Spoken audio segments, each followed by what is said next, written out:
Hello అందరికీ welcome to my channel Vatsalya Adviti vlogs. వచ్చేసిన బియ్యం పిండి వంటకంతో మళ్ళీ మేము ముందుకు వచ్చేసిన. ఓకే, ఇప్పుడు లేట్ చేయకుండా ప్రాసెస్లోకి వెళ్ళిపోదాం. ముందుగా అయితే ఒక గిన్నె తీసేసుకొని దానిలో 2 గ్లాసుల దాకా బియ్యం పిండి తీసుకోవాలి. దానిలో రుచికి సరిపడా దాకా సాల్ట్ తీసేసుకొని బాగా కలుపుకోవాలి. సాల్ట్ అంతా మిక్స్ అయ్యేలాగా మంచిగా కలుపుకున్న తర్వాతకి ఈ రెసిపీకి వచ్చేసి చల్లటి వాటరే కలుపుకోవాలండి. మనం చపాతీ పిండిని అయితే ఎలా మిక్స్ చేసుకుంటామో అలాగే మిక్స్ చేసుకోవాలి. నేను తీసుకున్న 2 గ్లాసుల బియ్యం పిండికి నాకు వచ్చేసి గ్లాస్ చిన్న సగం దాకా నీళ్ళు సరిపోయాయి. దీని కన్సిస్టెన్సీ మీకు కూడా అర్థమవుతుంది. మనం చపాతీ ముద్దని ఎలా కలుపుకుంటామో చపాతీ పిండిని సేమ్ అలాగే ఆ కన్సిస్టెన్సీలోనే దీన్ని కలుపుకోవాలి. దీనికి కూడా వచ్చేసి నానడానికి పెద్దగా టైం కూడా ఏం పట్టదండి, ఒక 10 మినిట్స్ సరిపోతుంది.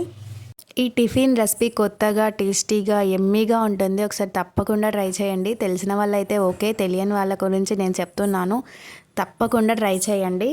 నానబెట్టిన పిండిని చిన్న చిన్న ఉల్లలుగా అంటే బాల్స్ లాగా చేసి పక్కకు పెట్టుకోవాలి. ఆవిరి చేసుకోవడానికి ప్లేట్ ఉంటుంది కదా మీ దగ్గర, ప్రతి ఇళ్ళల్లో ఆవిరి హీట్ చేసుకునే ప్లేట్ ఉంటుంది కదా, దానికి ఆయిల్ అప్లై చేసి పెట్టుకోవాలి. ఒక నూనె కవర్ లేకపోతే నార్మల్గా ఏదైనా కవర్ తీసేసుకొని దానికి కూడా ఆయిల్ అప్లై చేసేసి ఇప్పుడు మనం పెట్టుకున్న బాల్స్ని మెల్లిగా ఇలా ప్రెస్ చేస్తూ ఉండాలి.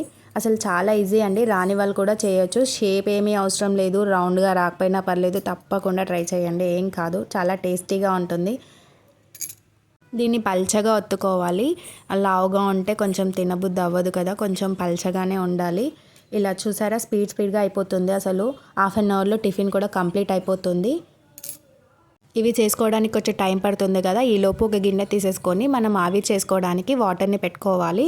ఇక వాటర్ వచ్చేసి చిన్న సగం వాటర్ నిండుగా తీసుకున్నా పర్లేదు, చిన్న సగం ఒక 10 మినిట్స్ అవైతే బాయిల్ అయిపోతాయి కదా.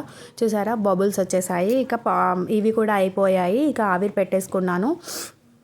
పిండి కలుపుకోవడానికి ఒక 5 మినిట్స్ అండి, అది నానడానికి ఒక 10 మినిట్స్, ఇంకా మనం అదే ఈ ప్రాసెస్ మొత్తం కంప్లీట్ అవ్వడానికి 15 మినిట్స్ ఆర్ 20 మినిట్స్ 35 మినిట్స్లో ఈ ప్రాసెస్ కంప్లీట్ అయిపోతుంది. చాలా ఈజీగా ఉంటుంది, ఎమ్మీగా ఉంటుంది టిఫిన్. తప్పకుండా ట్రై చేయండి. ఆవిరి అవ్వడానికి కూడా, ఆవిరి మొత్తము అది కంప్లీట్ అవ్వడానికి కూడా 10 మినిట్స్ పర్ఫెక్ట్ టైం. అయితే 10 మినిట్స్ చాలండి. టైం చూసుకొని కూడా పెట్టుకోవచ్చు, తెలియని వాళ్ళు ఉంటే టైం చూసి పెట్టుకోండి. లేకపోతే దాని కలర్ చేంజ్ అవుతుంది. మనం పెట్టినప్పుడు వైట్గా ఉంటుంది కదా, కొంచెం కలర్ చేంజ్ అవుతుంది. కుడుములు అయితే కంప్లీట్ అయిపోయాయి. చూసారా ఎంత విడివిడిగా వస్తాయండి, అసలు అతుక్కోవు. ఒకదాని మీద ఒకటి వేసినా కూడా అసలు ఒకదానికి ఒకటి అతుక్కోదు, సపరేట్గా ఈజీగా వచ్చేస్తాయి.